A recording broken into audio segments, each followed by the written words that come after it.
She cornered me in the hospital parking lot at midnight and said, "Stop looking at me like that, Dr. Hayes." And I looked at Claire Morrison, the 42-year-old widow who'd been coming to my grief therapy sessions for 3 months, the woman I'd crossed every professional boundary for, and told her the truth I'd been hiding. I can't. Because when I look at you, I see the man I couldn't save, and it's destroying me. I'm Dr. Ryan Hayes, 28 years old, the youngest licensed therapist at Virginia Memorial Hospital, and for 3 months, I've been treating a patient I should have refused the moment she walked into my office. Because Claire Morrison isn't just another grieving widow. She's the wife of the man who died in my arms 6 months ago when I was doing my ER rotation. It started on a Tuesday night, the night David Morrison came into the emergency room with chest pains, the night I was the resident on duty, the night I made every correct decision according to the textbook, but it still wasn't enough. Heart attack, massive, catastrophic. I did everything right, but David Morrison died at 11:47 p.m. while his wife was stuck in traffic racing to get to him. I was there when she arrived, watched her collapse, watched her scream, watched security have to hold her back from running into the room where her husband's body lay. I was 27 years old, fresh out of medical school, and I just watched a woman's entire world end. 6 months later, she walked into my therapy office, didn't recognize me. Why would she? I was just another face in scrubs that night, another doctor in the chaos. But I recognized her immediately, recognized those blue eyes that had been full of horror and denial, recognized the way she held herself, like she was barely keeping the pieces together. I should have referred her to another therapist, should have told my supervisor, should have done anything except what I did, which was decide that maybe, just maybe, I could help her heal, could give her what I couldn't give her husband, could save her when I couldn't save him. But 3 months in, I'd stopped lying to myself about why I took her as a patient. It wasn't about redemption or healing or professional duty. It was because Claire Morrison, at 42, was the most captivating woman I'd ever met. Smart, wounded, fierce, broken, beautiful in ways that had nothing to do with her face and everything to do with how she refused to give up, even when giving up would have been easier. And I was in love with her, completely, inappropriately, professionally, unethically, in love with my patient. Tonight, she'd called my emergency line at 11 p.m., voice shaking, barely coherent. Said she was at the hospital where her husband died. Said she was going to the roof. Said she just wanted to feel close to him one last time. And I knew what that meant. Knew what one last time sounded like when someone had given up. I'd broken every speed limit getting to the hospital, found her on the roof access stairs, talked her down, held her while she cried. And when she'd finally calmed down, when the crisis had passed, she'd looked at me and said, "Why do you care so much, Dr. Hayes? Why do you look at me like I'm something precious instead of something broken?" And now we were standing in the parking lot, and she was demanding an answer. "What does that mean?" Claire's voice came out sharp, defensive. "You see the man you couldn't save? Who? What are you talking about?" The October wind cut through my jacket. Around us, the hospital hummed with life, ambulances coming and going, people being saved and people being lost. Normal chaos in a place where I'd learned that sometimes your best isn't good enough. 6 months ago, I started, and my voice shook. 6 months ago, I was an ER resident, fourth-year med student doing my emergency medicine rotation. And on a Tuesday night, a man came in with chest pains. David Morrison. I watched her face, watched the moment recognition started to flicker, watched her eyes go wide. I was the doctor on duty, I continued. I was the one who did the compressions, who called the code, who tried everything in the book to bring him back, who couldn't, who had to watch you arrive and fall apart. And I couldn't do anything except stand there and feel like the most useless person in the world. You, Claire breathed. And it wasn't a question. It was an accusation, a revelation, a curse. You were there. You were the doctor who, oh my God, you were the one who called time of death. I nodded. 11:47 p.m. I remember because I've replayed that moment every single day since. Wondered if I'd started compressions sooner, if I'd used different medications, if I'd called for backup faster. And then I walked into your office, Claire said slowly, piecing it together. 3 months ago. And you didn't say anything. You let me sit there and talk about my grief, about my dead husband, about the doctors who couldn't save him, and you didn't say anything? I should have referred you immediately, I admitted. Should have told you. But Claire, you were so broken. And I thought maybe I could help. Thought maybe if I couldn't save your husband, I could at least save you. Save me? Her voice rose. You think I need saving? You think that gives you the right to lie to me for 3 months? To sit there in your office taking notes while I pour my heart out, knowing the whole time that you're the reason I'm grieving? I'm not the reason, I said, and it came out harder than I meant. Your husband had a congenital heart defect, undiagnosed, asymptomatic until it wasn't.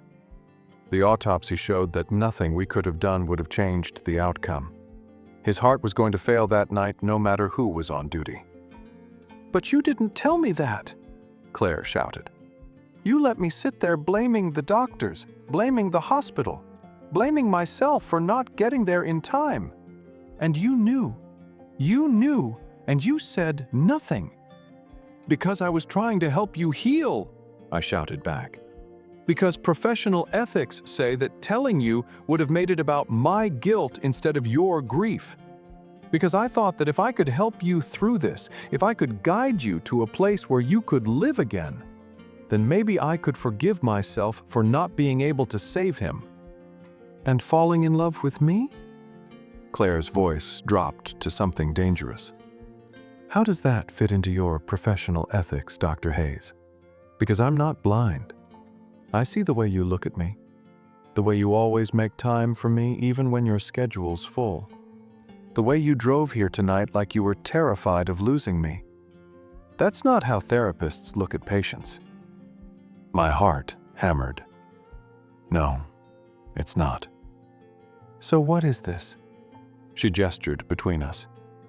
Some kind of savior complex? Guilt manifesting as attraction?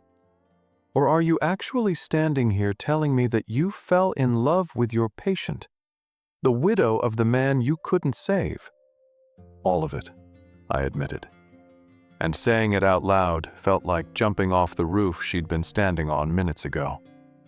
It's guilt and attraction, and the fact that every session with you makes me want to be better, makes me want to help you heal, not because it absolves me, but because you deserve to heal. Because you're 42 and brilliant, and you've been through hell. And somewhere in the last 3 months, I stopped seeing you as the widow from that night and started seeing you as Claire.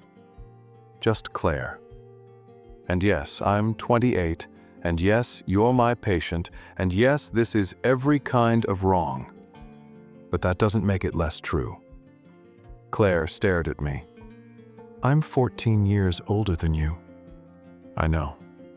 I'm your patient. I know. I'm broken, damaged. I was on a roof tonight, ready to jump. I know. I took a step closer. And I still can't stop looking at you like you're something precious. Because to me, you are. This is insane, Claire said. But she didn't step back. "This is unethical and inappropriate and I'm terminating our therapeutic relationship effective immediately," I interrupted. "I'll refer you to Dr. Sarah Chen. She's excellent, specializes in grief counseling, and she's not in love with you, which makes her significantly more qualified than me." Claire laughed, and it sounded broken. "You're firing me as a patient so you can what? Ask me out? Tell me you love me? This isn't how the world works, Ryan." It was the first time she'd used my first name. Not Dr. Hayes, just Ryan. And the way she said it made my chest tight. "I know it's not," I said. "I know I'm too young, and you're grieving, and this is complicated and messy and probably a terrible idea. But Claire, tonight you called me. Not a hotline, not your family, not your friends. Me. And I came running because the thought of a world without you in it was unbearable." "You feel guilty," she said. "That's all this is. You couldn't save David, so you're trying to save me." "Maybe it started that way," I admitted. "Maybe the first session, that's what it was. But it's not anymore. Now when I look at you, I don't see David. I don't see that night. I see the woman who's fighting to live even when living hurts. I see someone who makes me laugh, someone who challenges me, someone who's strong enough to admit when she's weak. And yes, I'm 14 years younger than you, but I've seen enough death to know that love doesn't follow rules or timelines or what society thinks is appropriate." "I don't know how to do this," Claire whispered. "Don't know how to be with someone when I'm still grieving my husband. Don't know how to look at you and not think about that night. About the fact that you were there when I wasn't." "Then don't," I said. "Don't do any of it tonight. Take my referral, see Dr. Chen. Work through your grief with someone who isn't compromised. But know that when you're ready, if you're ever ready, I'll be here. Not as your therapist, just as someone who sees you and thinks you're worth waiting for." Claire's eyes filled with tears. "What if I'm never ready? What if I can't get past the fact that you were there when David died?" "Then I'll live with that," I said simply. "Because that's what love is. It's wanting someone to heal even if it means they heal away from you." "Love," Claire repeated. "You really think this is love? You barely know me outside of therapy sessions.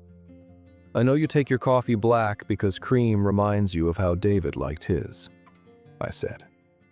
"I know you can't sleep past 5 a.m. because that's when you used to make him breakfast. I know you won't drive past the hospital without crying. I know you wear his watch every day, even though it stopped working 6 months ago. I know you blame yourself for being stuck in traffic that night, even though there was nothing you could have done. I know you're stronger than you think, and more afraid than you'll admit. I know that when you smile, really smile, it's the most beautiful thing I've ever seen. And I know that falling in love with you was the most inevitable thing that's ever happened to me." The silence stretched between us. Around us, the hospital kept functioning. Life and death and everything between, all happening while we stood in a parking lot and tried to figure out if broken people could find each other and somehow make something whole. "I can't promise you anything," Claire finally said. "Can't promise I'll heal? Can't promise I'll ever see you as anything except the doctor from that night. Can't promise this won't be a disaster." "I'm not asking for promises," I said. "I'm just asking you not to jump off any more roofs. The rest, we can figure out later." She laughed again, and this time it sounded less broken. "You're 28. You should be dating women your own age, going to bars, living your life." "I don't want women my own age," I said. "I want you. Complicated, grieving, 14 years older than me, you." "This is crazy." "Completely. It probably won't work. Probably not. I'm going to see Dr. Chen, like you said. Work through my grief properly. Good. And when I'm ready, if I'm ready, maybe we can try coffee. Just coffee. As two people, not as doctor and patient. I'll wait, I promised. Claire looked at me for a long moment, really looked at me, and I let her see everything. The guilt, the love, the hope, the fear. Let her see that I was just as broken as she was, just in different ways. "Stop looking at me like that," she said again, but this time there was no bite in it, just something soft, something that might have been hope. "I can't," I said honestly. "But I can wait while you figure out if you can look at me the same way." She nodded, turned to walk to her car, then stopped. "Ryan?" "Yeah?" "Thank you. For tonight. For coming. For not letting me do something stupid." "Always," I said. And I meant it. 4 months later, Claire finished therapy with Dr. Chen. 6 months later, we had coffee. 8 months later, we had dinner. A year later, she told me she was ready to try. 2 years later, we're still figuring it out. Some days are harder than others. Some days she looks at me and I know she's seeing that night in the ER. Some days the age difference feels like a canyon we can't cross. But we're trying. Two broken people who found each other in the worst possible way and decided that maybe, just maybe, broken pieces can fit together if you're patient enough. She still tells me to stop looking at her like that, and I still tell her I can't. Because when I look at Claire Morrison, I don't see the widow from that terrible night anymore. I see the woman I love. I see my future. I see proof that sometimes the worst moments of our lives lead us exactly where we're supposed to be. And maybe that's what healing looks like. Not forgetting the pain, but finding someone who understands it. Not moving on, but moving forward together. Not fixing what's broken, but learning to love the cracks. Have you ever fallen for someone you shouldn't have? Someone who represented everything complicated and messy and wrong, but somehow felt more right than anything else? Drop your story in the comments below. And if this touched your heart, hit subscribe, because everyone deserves to know that love doesn't follow rules. Sometimes it just happens, even when you're not looking for it. Even when it's the most inappropriate, complicated, beautiful mess you could imagine.